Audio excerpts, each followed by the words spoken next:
Hello everybody, I'm here with a Singer. Model number is 6215C. I printed her off the first section of the Singer little booklet here. It has, I told her I did as much as that she can afford, and it tells her how to thread it and everything. And I'm going to try to show it to you through my fingers. But that's all I did. I got her a book that she can pay for that's real cheap. Anyway, so let's go over it a little bit.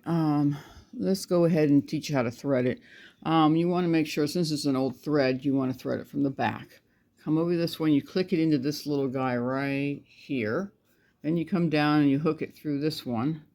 Then you come straight down, but before you even go through that tension, okay, lift the foot up so that it opens those chambers. See how loose that is? When you put that down, they should be tight and they're hard to move, see? So we put it up so that way it'll go through those two little symbols right there. It goes around here, and then you pull up this way and then back, and it should be up on this little lever here. Then you want to string it through here. Then it comes up here, and the uptake, well, I guess I have the needle down a little bit, so you bring the uptake up so you can see it. Right, like that. And then you go string it through the uptake, and then you come down to this curly Q and put it around that. And then you want to put it into that little, I don't know if you guys see it, that little hook up there, and then into the needle, okay? Let's see what else I got here. I thought I got all the thread out of there, but anyway. This is your little selector to select your width. So right now it's done on straight stitch, so there's no width. You got to go down here to work with this.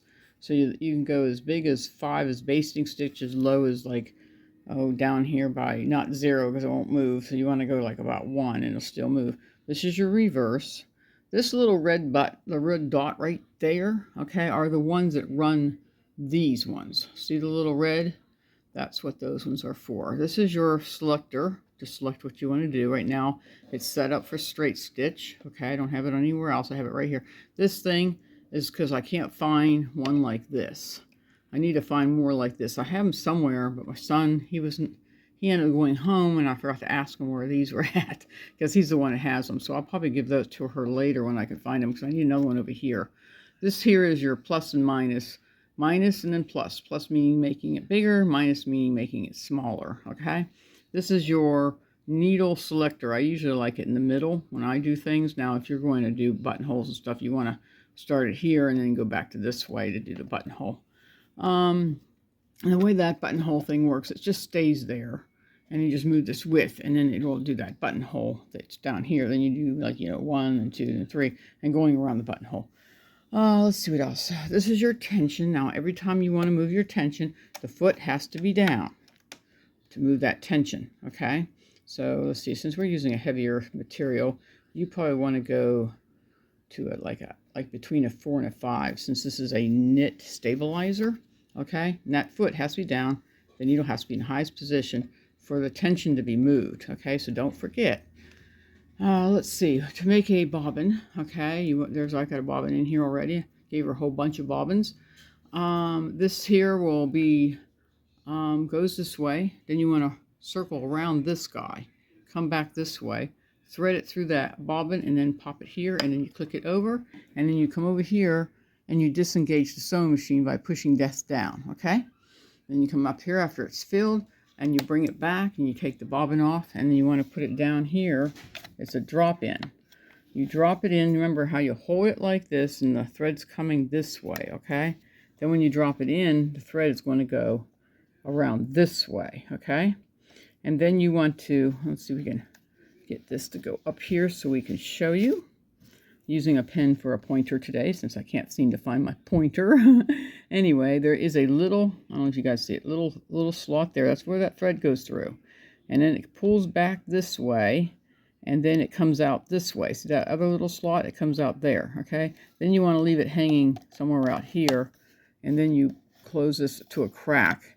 And then you want to, feed it through and bring it up. Okay, come on, stay focused here. Okay, and then you want to feed it through and bring it up. So it's already been fed through and brung up. So whenever she needs to thread that, she can. Then she can go ahead and push this all the way in, okay? Now I already have it turned on because I realized when I had this, you can't see the stitching. And I'm thinking, well, green on yellow, that's stupid. So I decided to do it on blue, so I changed that out. And the foot pedal is the small, easy foot pedal, which I have that hooked up right now. I'm not going to show you that to you right now. And so when you want to stitch, right now I have it set between 4 and 5. I have the tension set between 4 and 5. I have it on straight stitch. Right here shows straight stitch, okay? And we're going to show you how it runs. It's really quiet for a big machine. Okay, then you want to pick this up and go this way. Like that. And go like this. And then you want to push the backward button here. You push it in, and it'll go backwards. And then it'll go forward. All right, and then we'll push it back down so we can turn the material like that. All right, now let's see, we're going to try to do something. We'll put it over, make sure your needle's in the highest position when you do this. And you want to put, like, I'll say, we'll put it right here. That's the little notch right there, okay? Now, I don't have a notch here because I forgot to ask my son, and now I'm mad at myself. So I can't find my little... I have extra of these things. I don't know where they're at. I have to ask them. When I find them, I'll get it to her. So for now, I put this on it so she don't cut her finger. And we're going to just do it number 4. So we're going to move this right to here. That's number 4. That's right on top of that. Number 4 will give us a zigzag. So let's try the zigzag.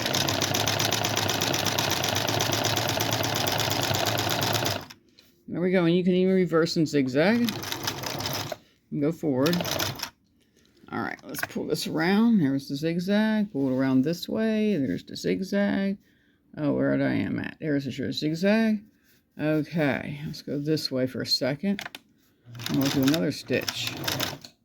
Make sure your needle's in the highest position. Turn this guy this way. Get it ready for the next thing we're going to do.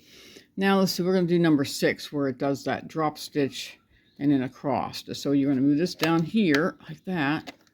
Oh boy, if that falls off, she don't have to have it on there. It's hard to see that little, thing. So that's okay. It should be right on top of that. And then we're going to do number 6 here, okay? Let's go and do that.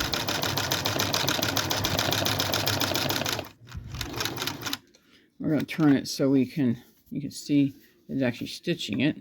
We're going to go across and we're going to do another one more. And then I'm going to have her come. She's going to be coming any minute to learn how to use a sewing machine. All right, we'll go ahead and we'll go number 8 right here. If I can get it to turn. And that thing's not staying on. I might as well just take it off. Let's see. Oh, it won't come off. But anyway, then it's number 8. So we're doing the intermitting zigzag right here. And we're going to do that one next. And it's actually doing it. Here we are. Well, it's actually doing the slower one. So you probably need to make this smaller. So we're going to make it smaller so you can really see it.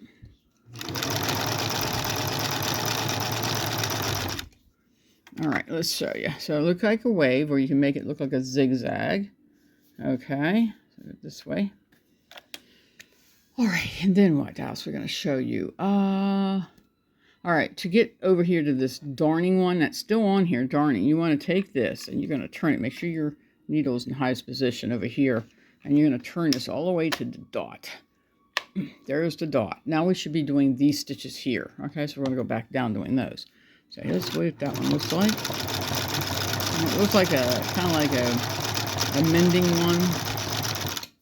Like that. And there's that right there. And then we'll do another one, which is 7. So we'll move this back this way, like that. And we're doing this one over here. See, move it back that one. And we're going to do this one. I should get it off the small. Well, actually, it doesn't have a smaller version. That's the size it's going to get. If you want to do something wider, you have to move this over. But you're not going to do that. We're just going to show you in smaller form. There we go. And then I'll show you that real quick in a smaller form right there. Put it back so we can do another one. Drop this down. Move this over to the double zigzag right there. Right there, double zigzag. You can see it working. Let's go ahead and turn that this way. There's a double zigzag. Up, up, up. Now we're going to do the stay back stitch right here. You want to turn this back to 1 like that. So it'll do this one because we don't want to do this one. that will work that way, but you would have to move it to 1, 2, 3, 4, and then each one you have to do it for the buttonholer. And if she wants a buttonholer foot, I can get her one. I just don't know where they're at right now for this one. I kept looking for them, and I said, sometimes I wish them trade. My son and I had a better organization doing this.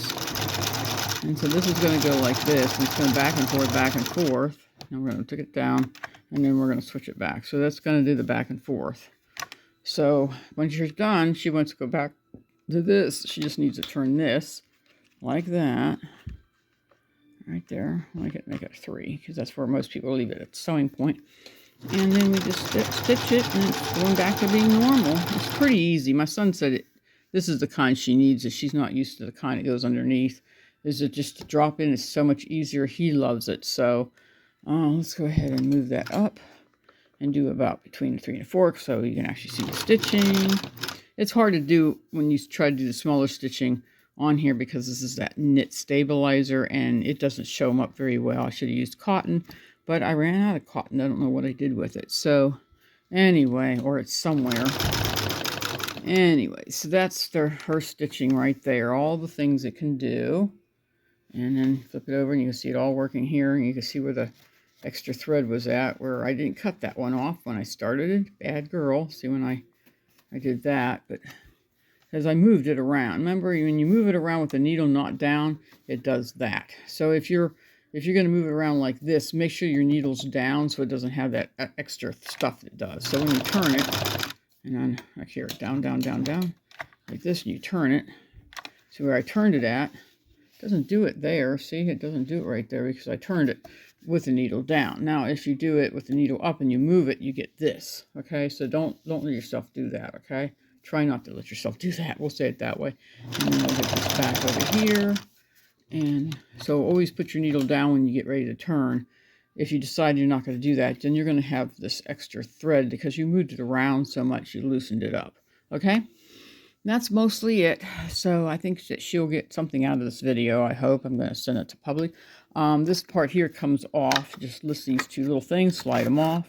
And then she can do sleeves and pant legs. And then this goes back up. There's no really any storage on this machine, but it's okay. And it's got a handle, so it's easy carrying. So she can carry the sewing machine much easier. It's a lot lighter than those heavy-duty ones that fit inside cabinets. I told her that if I get one of those other ones fixed for her, she can have one back. But right now, she said she doesn't want that JCPenney one back, so I'll fix it up. And hopefully she's not too broken, that she did something to it, and we can get it moving again, and I can sell it to somebody else. But let's see. So this is a really good sewing machine. Usually you can find these in thrift shops between $50 to $65. And if you get a slightly nice manual with it, which I only did 9 pages. 9 pages is $5 is what I can print off, because I have to buy the download, and then I have to. And this one I bought the download because I sold so many of these sewing machines, and it's nice to have the actual, manual. And so these ones don't ever come back to me only for a major cleaning, or, they're having an issue or something with something. But other than that, these machines they hold up a lot better. So I don't see them very much. Only when people decide they're going to donate them, and then I have to resell them again and get them out of my house. So hopefully this lady will get something out of this video, because she's coming to pick it up. So, and she's going to have a lesson with it. So hopefully she'll remember most of this. And that's why I did this video for her, so she can learn a little bit more about the sewing machine. And hopefully she learns how to use it, and she'll probably fall in love with it, because most people that get these machines love them. So I never see anybody say they don't. And if I can take this back off and find the original. My son said it's in the little cubby, but then I asked him, where did the little cubby go? Not this cubby. It's a different type. It's a flat one.